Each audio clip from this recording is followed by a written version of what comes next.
Kampala is one of the areas with the highest levels of air pollution. This is blamed on a number of factors, including emissions from motor vehicles and factories.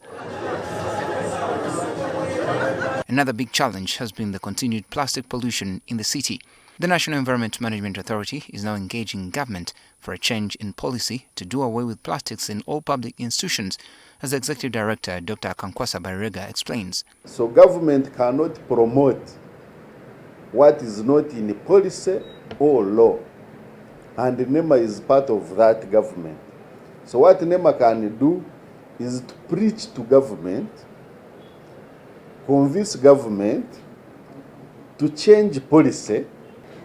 I happen to be the chairperson of Heads of Government Agencies Forum, and part of what is on agenda, we are going to make a presentation on how we can green government institutions. He also says they are advocating for adoption of the use of renewable energy and efficient use of resources in government ministries and agencies, like reducing printing. You know, toner. Government spends a lot of money in toner and paper. So, can we reduce on this spending? Government will definitely welcome these ideas because it is cost saving and also environmentally sustainable. Can we reduce use of electricity and go for solar in certain government institutions? If government toes the line, it will be a very good indicator and influencer for the rest of the population.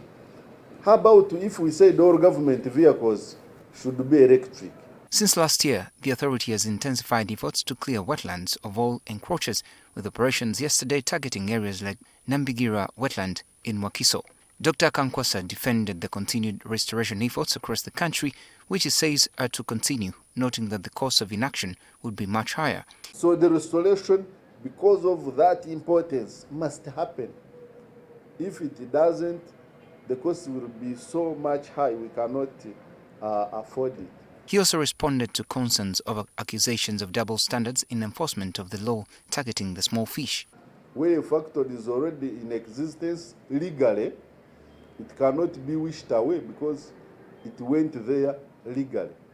Where the factory came illegally, that one may not escape us, and you've seen us handling some of them, especially new encroachment.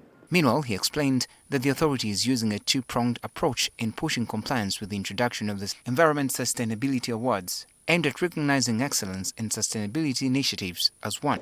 So different sectors of the economy will be recognized for their outstanding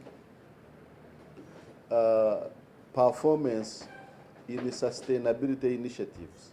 And so there will be different categories to be recognized, from individuals to companies to communities, private sector, etc., etc. He reveals that the authority is also to consider naming and shaming non-compliant factories in an effort to improve compliance. Actually, we may not do it using a one-year criteria, but at least those who have consistently failed to improve.